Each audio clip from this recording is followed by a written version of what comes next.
श्रवणाय अपि बहुभिर्यो न लभ्यो शृण्वन्तोऽपि बहवोऽयं न विद्युः आश्चर्योऽस्य वक्ता कुशलोऽस्य लब्धा आश्चर्यो ज्ञाता कुशलानुशिष्टः आश्चर्यो ज्ञाता कुशलानुशिष्टः। कठोपनिषद की द्वितीय वल्ली का यह 7वां श्लोक है और इसमें ब्रह्म विद्या के विषय में बताया गया है। प्रायः संसार में ऐसा देखने को मिलता है कि बहुत सारे लोग ऐसे होते हैं कि उनकी ब्रह्म विद्या में रुचि नहीं होती है। उनके सामने ईश्वर, आत्मा, परमात्मा, संसार, प्रकृति, आध्यात्मिक विषय की यदि बातें करते हैं तो वो सुनना नहीं चाहते। बच्चे होते हैं, युवा होते हैं, उनके सामने हम आध्यात्म विद्या की यदि बात करेंगे, ईश्वर की बात करेंगे, वैराग्य की बात करेंगे तो वे क्या कहेंगे कि ये तो वृद्ध लोगों का काम है।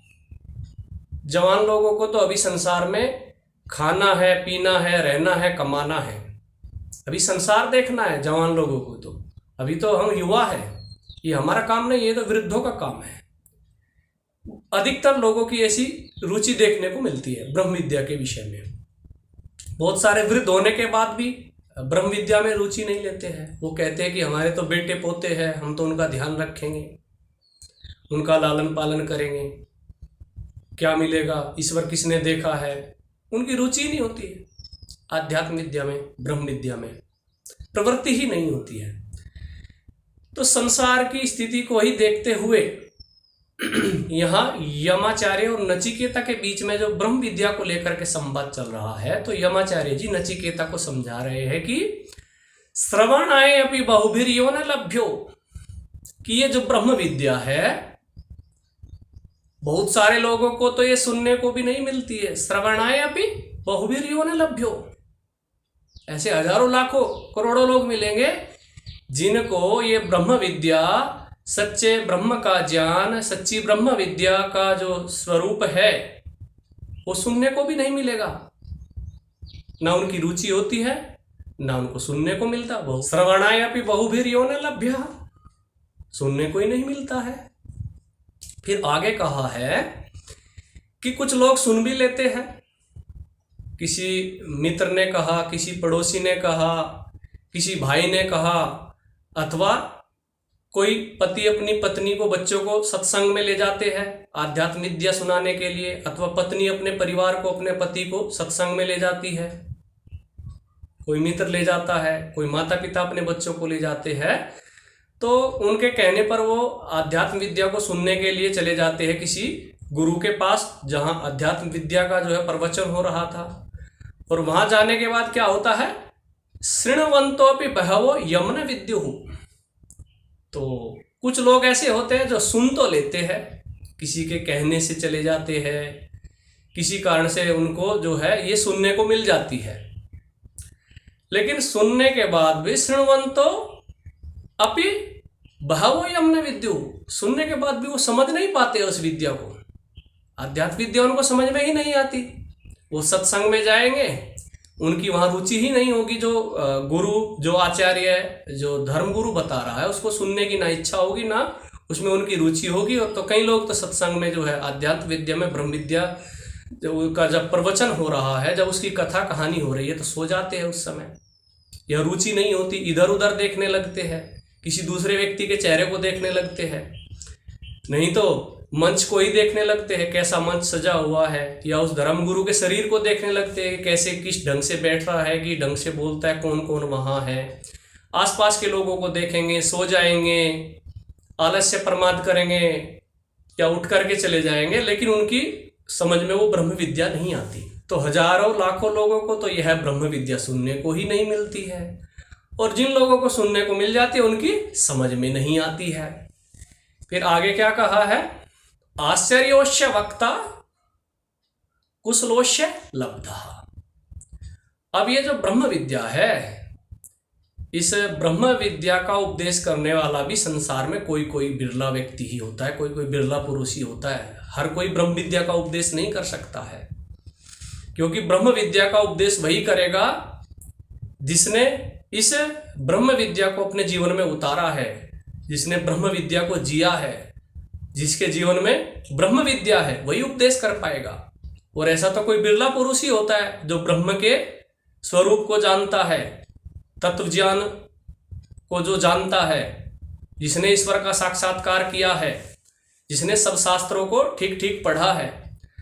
तो इसका जो प्रवचन करने वाला होता है वो कोई बिरला पुरुष ही होता है।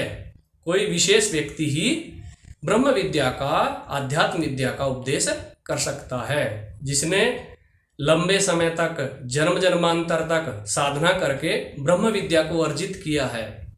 योग दर्शन में आया है, सातु दीर्घ काल निरंतरे सत्कारा सेविता दृढ़ भूमि। जो विवेक वैराग्य की प्राप्ति के लिए अभ्यास किया जाता है, वो लंबे समय तक लगातार श्रद्धा पूर्वक करने से उसमें दृढ़ता आती है। तो व्यक्ति के जन्म जन्मांतर लग जाते हैं, जन्म जन्मांतर की उसकी विद्या होती है, फिर उसमें उसका आचरण होता है। लंबी लंबी साधनाएं किए हुए जो व्यक्ति होता है वही ब्रह्म विद्या को जानता है और वही फिर उसका ठीक ठीक उपदेश कर पाता है। तो संसार में कोई कोई बिरला पुरुष ही ऐसा होता है जो ब्रह्म विद्या के स्वरूप का सच्चा उपदेश कर पाता है। जैसे महर्षि दयानंद सरस्वती जी थे, तो उन्होंने ईश्वर के सच्चे स्वरूप को पूरी दुनिया के सामने प्रकट किया। बहुत सारे लोग स्वामी दयानंद जी को नास्तिक कहा करते थे कि ये ईश्वर को नहीं मानते हैं। स्वामी जी मूर्ति पूजा को नहीं मानते थे, तो इसलिए स्वामी जी को कहते थे कि स्वामी दयानंद जी नास्तिक है, ये ईश्वर को नहीं मानते हैं। लेकिन उनकी ऐसी मान्यता गलत है। स्वामी दयानंद जी ही सच्चे आस्तिक थे, क्योंकि उन्होंने ईश्वर के सच्चे स्वरूप को पूरी दुनिया के सामने प्रस्तुत किया। सच्चा आस्तिक वही है जो ईश्वर को बढ़ाएगा, ईश्वर के सच्चे स्वरूप को बढ़ाएगा।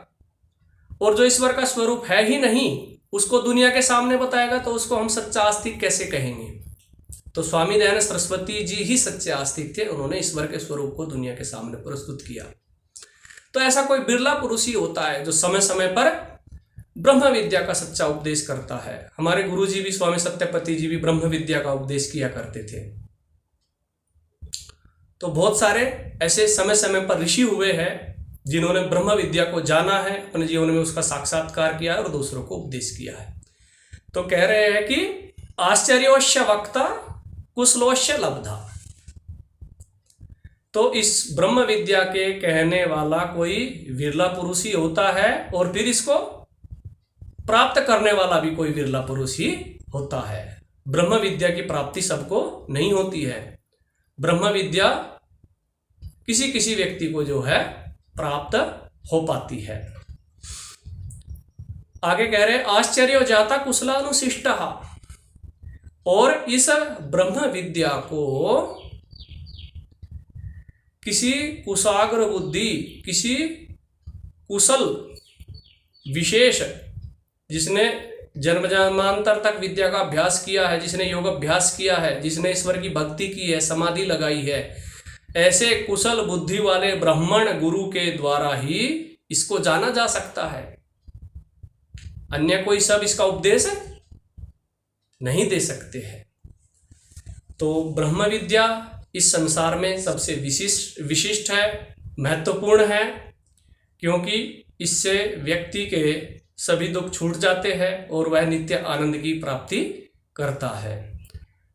तो सार रूप में इसका बहुत ही अच्छा भाव है कि संसार में बहुत सारे लोगों को ब्रह्म विद्या सुनने को भी नहीं मिलती है। जिन लोगों को सुनने को मिल जाती है उनको समझ में नहीं आती है, और इस विद्या का प्रवचन करने वाला कोई विशेष कुशल गुरु ही होता है, और इसको प्राप्त करने वाला भी कोई विशेष व्यक्ति ही होता है, और किसी उत्तम बुद्धि वाले व्यक्ति के द्वारा ही, गुरु के द्वारा ही इस विद्या को जाना जा सकता है। तो हमारे लिए बड़ी सौभाग्य की बात है यदि हमें ब्रह्म विद्या सुनने को मिल रही है, अथवा हमारी समझ में आ रही है, अथवा हम इसका उपदेश करने के योग्य बन पा रहे हैं, या सुनने के योग्य बन पा रहे हैं, या थोड़ी मात्रा में भी हमें सुनने को मिल रही है, तो ये हमारा सौभाग्य ही है। इसलिए जो आध्यात्म विषय है, ब्रह्म का जो विषय है, ब्रह्म विद्या का जो विषय है, वो व्यर्थ नहीं है। वो केवल वृद्ध लोगों को प्राप्त करने के लिए ही नहीं है, बच्चों के लिए भी है, युवाओं के लिए भी है। जब भी जिस भी अवस्था में व्यक्ति को ये सुनने को मिल जाए, इसकी प्राप्ति हो जाए, तो उस व्यक्ति को इसमें अपना सौभाग्य ही समझना चाहिए। तो ब्रह्म विद्या सुनने का, ब्रह्म विद्या को आचरण करने का, ब्रह्म विद्या की प्राप्ति का अवसर हमें कभी भी जीवन में नहीं खोना चाहिए। ये बहुत ही उत्तम प्रेरणा इस श्लोक से हमें मिल रही है। अब विराम।